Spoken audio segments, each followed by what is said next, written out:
जिस ईवीएम पे वोट हुआ है, जब उसको काउंटिंग टेबल पे मैच कर रहा है तो सीरियल नंबर 17C के साथ मैच ही नहीं कर रहा है।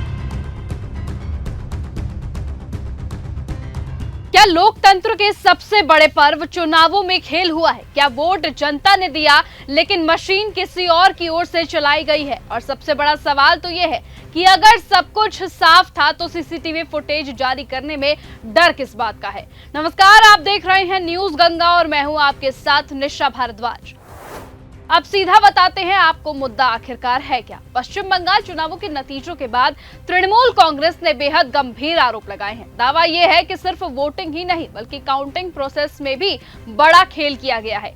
आरोप है कि फॉर्म 17C में दर्ज ईवीएम और काउंटिंग टेबल पर लगाई गई मशीनें दोनों के सीरियल नंबर मैच नहीं हो रहे थे, यानी कि जिस मशीन में वोट डाले गए गिनती किसी दूसरी मशीन से हुई। जो ईवीएम में वोट होता है वो शायद ना मैनिपुलेट हो, लेकिन ईवीएम्स कैन बी रिप्लेस्ड।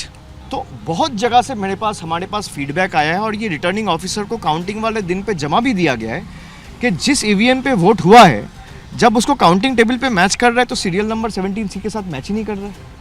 ऐसे 10 ईवीएम कल्याणी से आया है, मेमोरी से आया है और इनका सारा चिट्ठी जमा हुआ है। इतना ही नहीं, कई उम्मीदवारों का तो यहां तक कहना है कि उन्होंने इसकी लिखित शिकायत रिटर्निंग ऑफिसर को दी है और ये कोई एक दो जगह की बात नहीं बल्कि 100 से ज्यादा काउंटिंग सेंटर से ऐसी शिकायतें सामने आई है।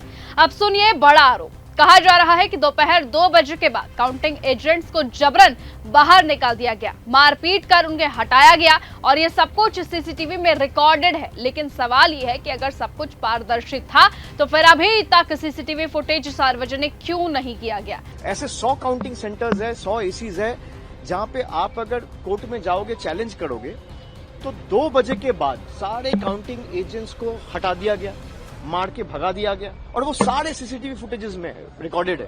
2:30 बजे तक सिर्फ 4 राउंड काउंटिंग हुआ था और 20 राउंड बाकी है, कहीं 24 राउंड बाकी है, कहीं 25 राउंड बाकी है, कहीं 18 राउंड बाकी है।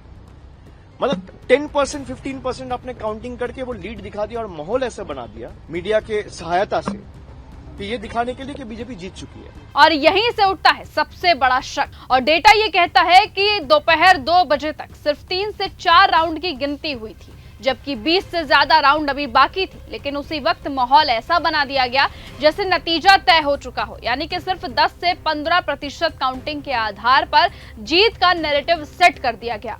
अब एक और चौंकाने वाली बात तो यह है कि ईवीएम मशीनों पर पूरे दिन इस्तेमाल हुई हैं, 10 से 12 घंटे तक। लेकिन जब उन्हें चेक किया गया तो 90% मशीनें 92% से ज्यादा 95% तक चार्ज थी।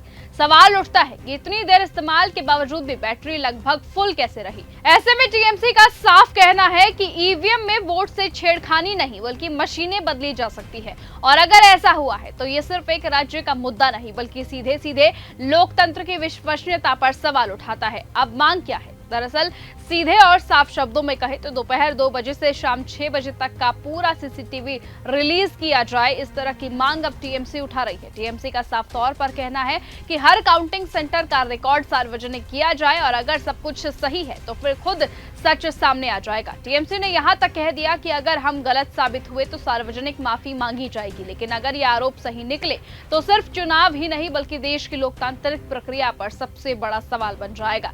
अब देखना यह होगा कि इलेक्शन कमीशन इन आरोपों पर क्या जवाब देता है। क्या सीसीटीवी फुटेज सामने आता है या फिर यह मामला भी सिर्फ आरोप प्रत्यारोप बनकर रह जाएगा? क्योंकि सवाल सिर्फ बंगाल का नहीं, सवाल है आपके वोट का। फिलहाल आज की इस खबर में सिर्फ इतना ही। देश और दुनिया की तमाम बाकी खबरों के साथ ऐसे ही जुड़े रहने के लिए आप बने रहिए और देखते रहिए न्यूज गंगा। और आपको क्या लगता है कि क्या सचमुच चुनावों में धांधली हुई है? तो अपनी राय कमेंट में लिखना ना भूलिएगा। नमस्कार। अगर आपको यह हमारा वीडियो पसंद आया हो तो इसे लाइक और शेयर करना बिल्कुल ना भूलें। साथ ही हमारे चैनल न्यूज गंगा को सब्सक्राइब और फॉलो जरूर करें ताकि देश और दुनिया की हर बड़ी खबर आप तक सबसे पहले पहुंचे।